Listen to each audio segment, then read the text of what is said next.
지난 한 주의 중요 뉴스를 짚어보는 시간 뉴스온입니다. 오늘도 보도국 김은혜 기자 나와 있습니다. 어서 오십시오. 안녕하십니까. 네, 지난주에도 여러 소식이 있을 텐데 네. 전해주시죠. 정치 뉴스 정말 많은데 저희는 지역에 집중하도록 하겠습니다. 네. 국민의힘 대선 후보 되기에 실패한 홍준표 전 대구시장이 정계 은퇴를 선언했습니다. 여러 이슈가 있었지만요. 대구시민 입장에서는 이 뉴스가 좀 여러 각도로 와닿을 것 같습니다. 네, 그래도 우리 지역 시장을 했기 때문에 홍 전 시장이 대선 후보가 됐으면 하고 바랬던 분들도 많겠지만 네. 반대로 중도 사퇴했다는 것, 우리 지역에 부담으로 남겨졌다는 것에 대한 비판도 만만치 않았기 때문이 아니겠습니까? 예, 정계 은퇴를 얘기를 하면서요. 홍준표 전 시장이 서울 시민으로 살겠다고 했는데요.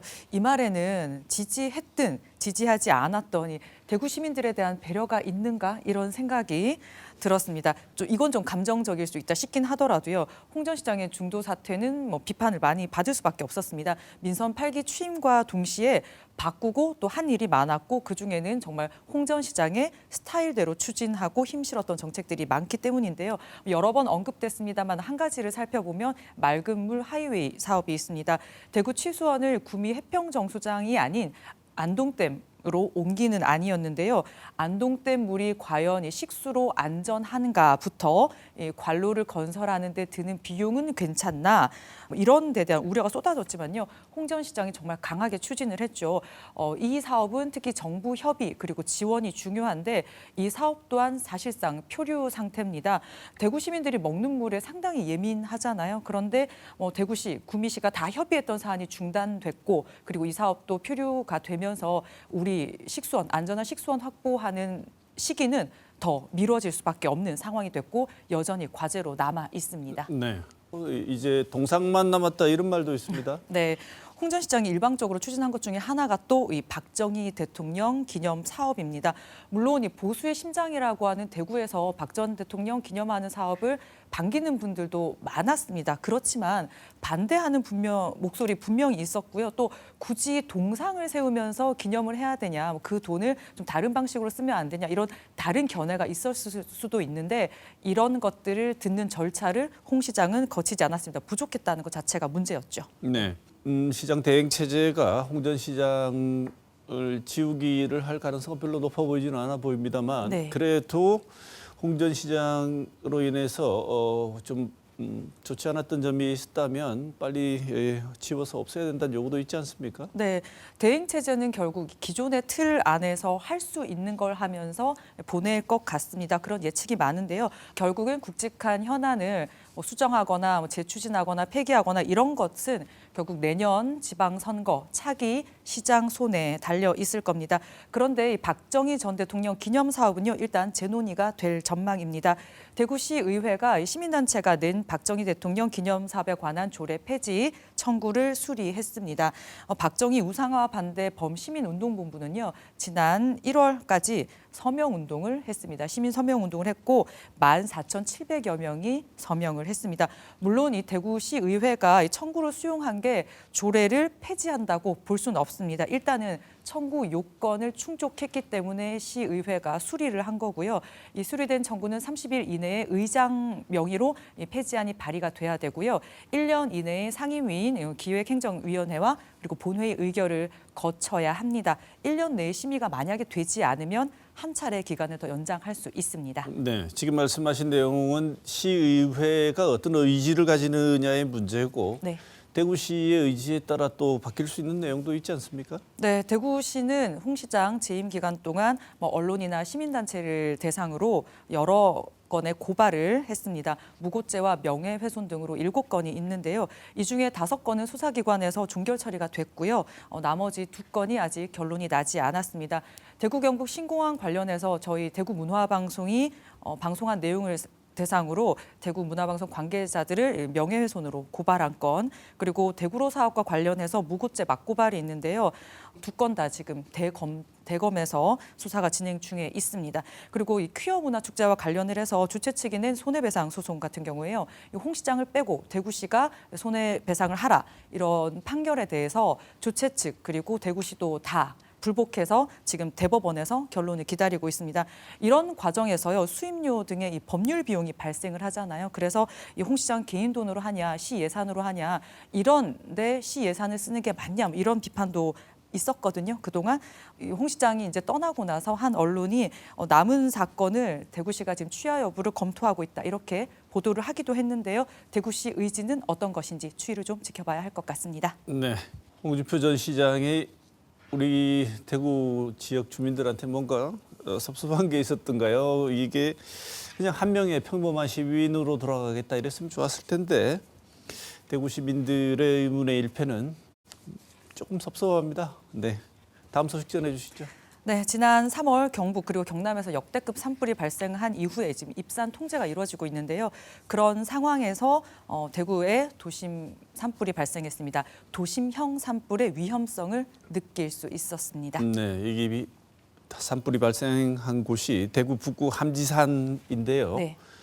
이날 저녁에 생각해 보면 매캐한 연기가 대구 전역을 다 뒤덮었던 것 같습니다. 네, 그렇습니다. 이렇게 도심에서 큰 산불이 난 게 35년, 6년 만이라는 보도들이 많았는데요. 이 4월에 비가 조금 내리긴 했지만 여전히 건조한 상태에서 이 함지산 중턱에서 산불이 발생을 해서 한때 대응 최고 단계인 3단계가 내려지기도 했습니다. 북구 노곡동과 조야동 등 민가가 있는 곳에 주민들이 대피를 했고요. 20여 개 학교가 휴교하기도 했습니다. 그리고 경부고속도로 북대구 나들목 양방향 통행이 14시간 넘게 통제가 되다가 재개가 되기도 했습니다. 네, 그때 국지적으로 바람이 굉장히 강했다고는 하지만 그래도 이전에 의성 산불 때 바람의 기억이 있어가지고 그때보다는 덜했던 게 천만다행이다 이런 생각도 드는데요. 네. 이게 23시간 만에 꺼졌죠?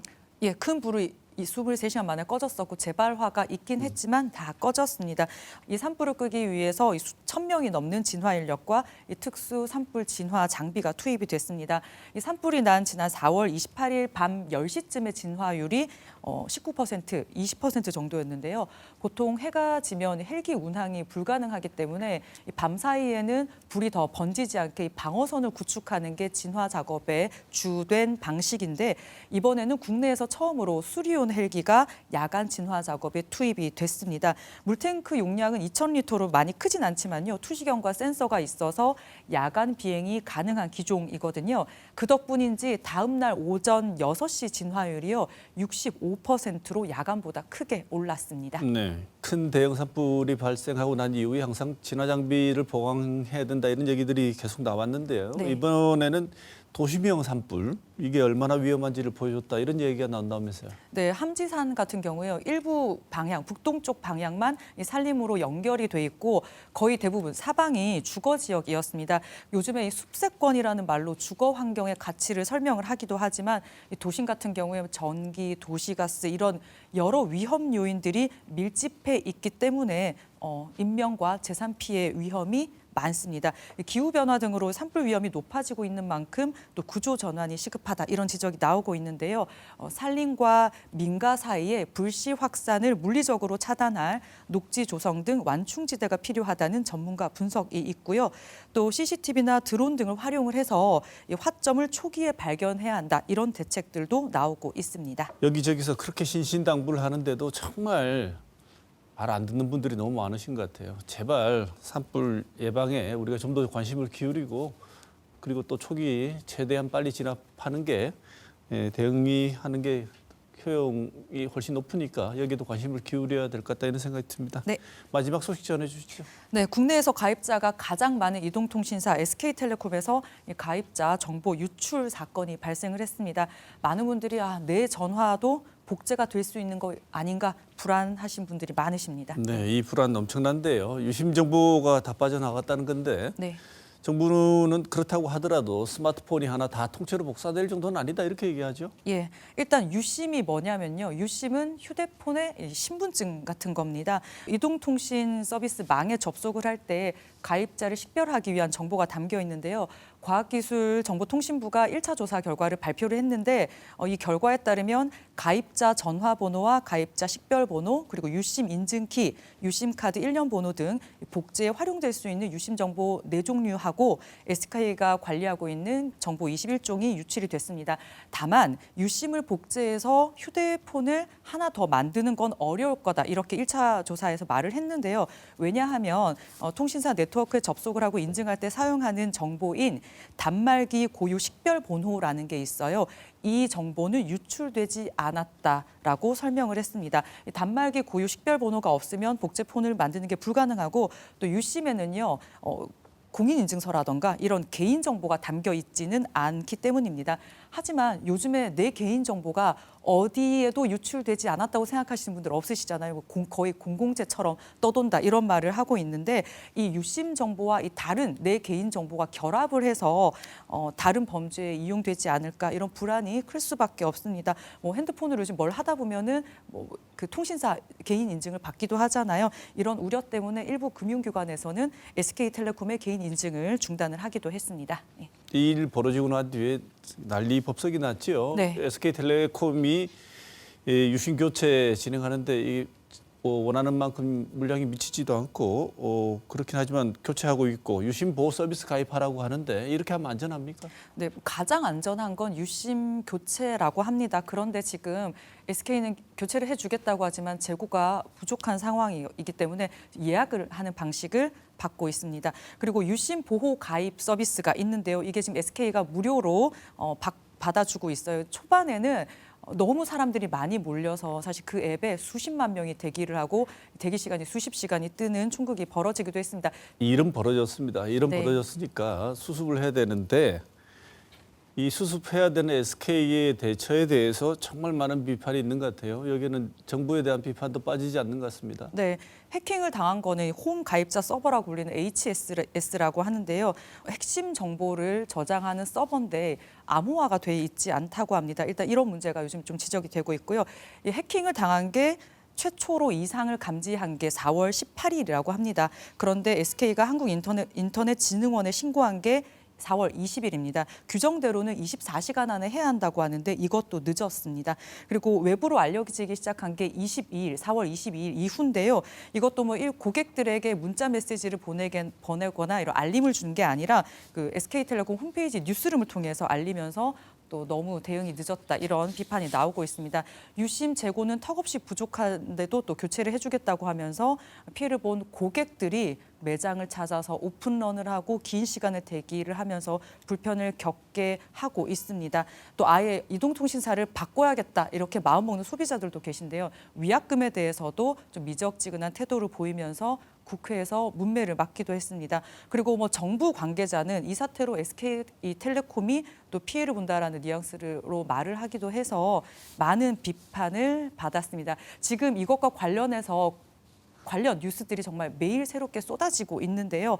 그럼에도 불구하고 가장 중요한 건 이 수습이 먼저 그리고 정확한 원인과 피해 사실을 밝히는 걸 겁니다. 국민 절반이 이미 피해자가 된 사건이거든요. 이제 개인정보 유출이 아니라 통신재해, 통신재난으로 봐야 한다는 말이 있습니다. 그만큼 경각심을 갖고 대응을 해야 되겠고 차후에는 법적인 조치, 절차도 마련을 잘 해야겠습니다. 네. 자, 이번 한 주도 소식 준비한다고 고생 많았습니다.